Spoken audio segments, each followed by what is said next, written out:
Welcome, Sean Henderson Pierre, the Beer and TV Ramble, once again looking at Corona Extra, Grupo Modelo. Of course, Anheuser-Busch has his hands on that brand of beer. Grupo, of course, not only this beer, Corona, but Modelo, Negra Modelo, and a couple of others. 4.6% ABV by volume, and is a lager, adjunct lager. The fifth best-selling beer in the United States, according to sales of $1.2 billion. Mexican beer, Corona. I've had this many times.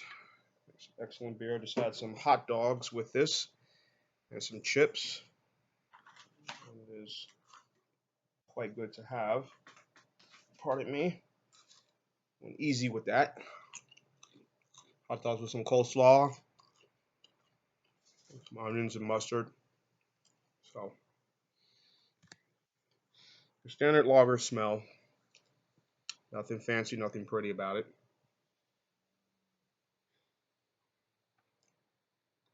Let's give it a taste.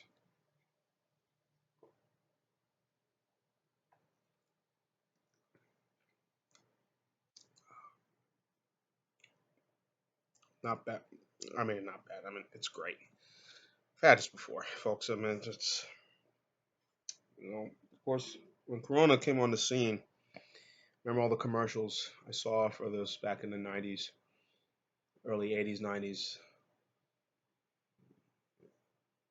How these beers are um, reviewed, um, the look of the beer, the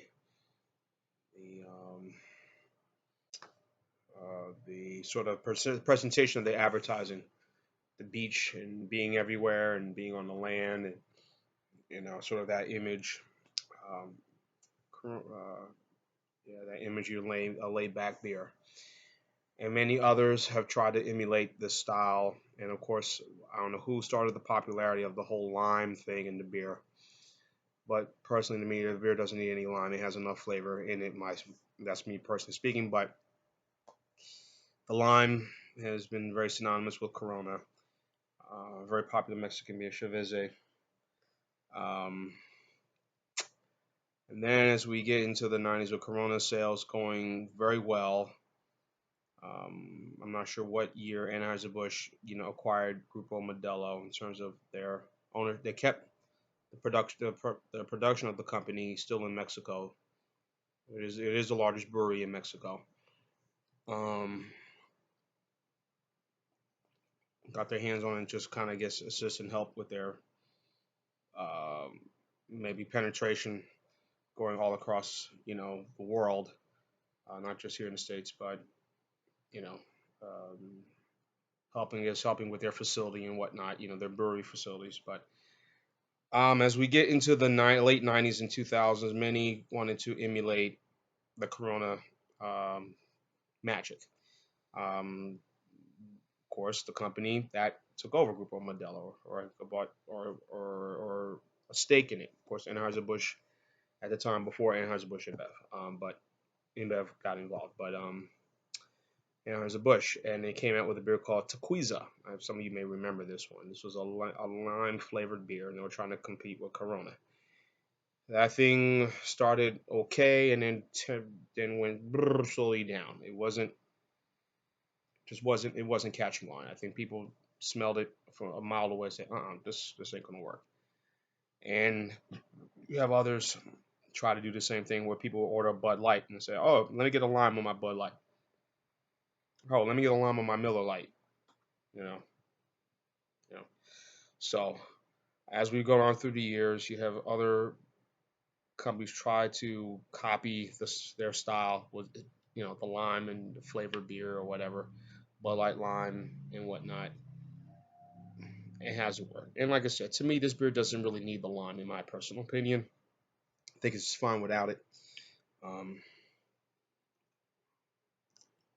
Again, perfect with nachos. And again, I just had a hot dog with some chips, and this is going very well with it right now. Nice grilled hot dog I just had.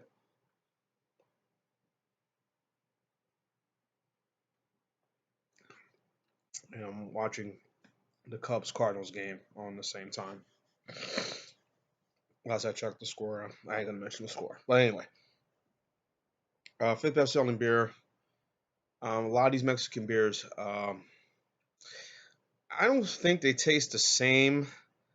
I don't think they in maybe some do, but I think all their beers are have different tastes, different different flavors to them. I mean, Modelo has a different flavor compared to Victoria, which is another popular Mexican beer.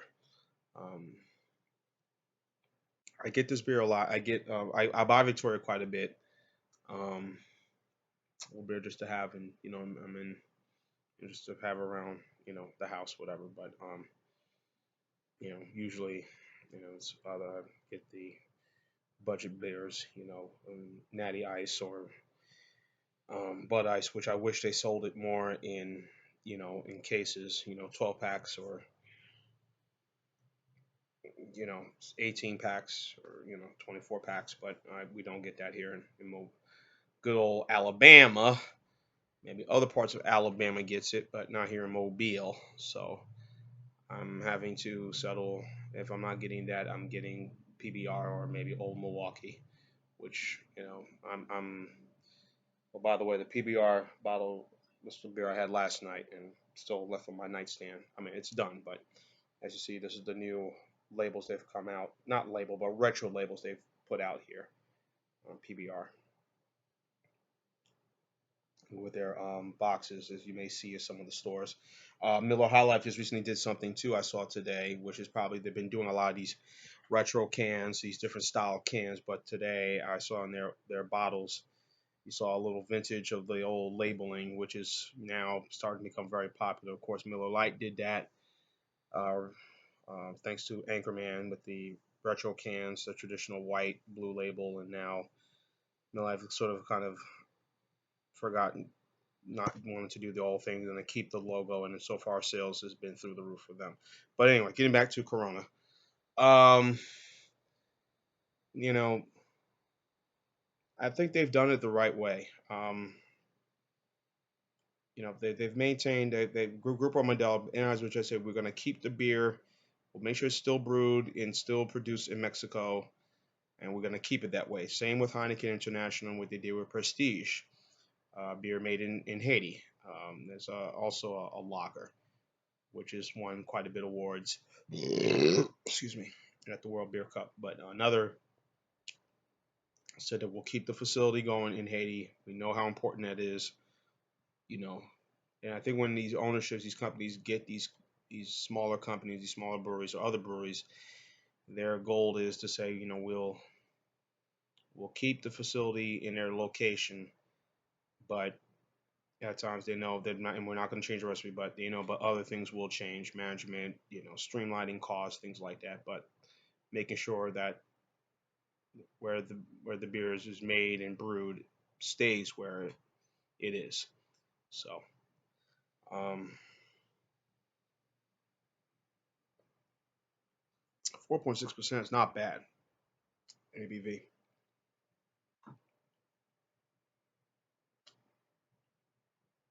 Don't get no skunkiness to this beer at all. It's just a perfect lager. Um,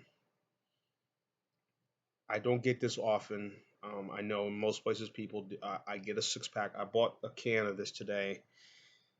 I paid about $2.99 for it. No, no, not $2.99. Take that back. I have my receipt here somewhere, but it was like two something in change. It came up to for a 24-ounce can, 25-ounce can of this. But again, it's just really good and really perfect. Cheese, strong cheddar, Monterey Jack, taco salad. Again, like I said, this is a good beer pizza. Um, of course, you probably all know if you're going to rewatch this, the ownership of Grupo, Anheuser-Busch, agreeing to, I mean, will take over SAB Miller, excuse me, for $104 billion. Yes, $104 billion. I guess 103 billion wasn't enough because they have rejected the other offers, but 104 billion, I guess, was sound just about right. So, um, I think the main thing is that I think that, well, I think for me as a beer buyer, my view of it is that will the prices remain the same? You know, if I'm going to the store, I'm buying a Miller Lite, excuse me, Milwaukee's Best, or buying or I'm going to get me Bud Ice. Will the prices stay the same for those beers? You know, High Life. I know they're budget brands. Or will I having to, fork over quite a bit of money? Also, but which, you know, people are going to stick to their brands. People are going to stick to what they prefer, what they enjoy. Um, I don't care who. I think the fans say, who cares who owns it? Don't screw up the recipe. As long as the beer tastes like Bud Light or Miller Lite or Milwaukee's Best or High Life. As long as they stay the same, great. But we get a hint something's changed or a taste, then we got a problem. And if prices are going to start to go up more than what they originally are, then we got even a bigger problem. But so, um, and then of course, Grupo Modelo will be also part of that merger as well. So, and ADJUNCT has his hands on that beer. Um, and and the thing is, I think the main thing reading the story, going over to from the beginning when it started out until the deal was finally confirmed, it's going to take a while before this deal gets the seal. Uh, you have to go through quite a bit of hurdles. They're going to have to go through, U.S. antitrust laws. Um, you're going to have to go through a lot of things overseas, some of their laws as well. So this thing is not done yet. So, but the main thing is that will is just the quality of the beer. That's the main reason. Will the quality of beer change under this new ownership? What's going to happen? Are they going to take out brands that are in areas that we were seeing that we slowly have been moving away? Are they going to just say, you know what, this costing too much money putting this beer in this part of the United States, or in this part of Canada, or in this part of Great Britain, or in this part of Brazil? Um, we need to get rid of it. It's not doing well for us, and let's get it out of there.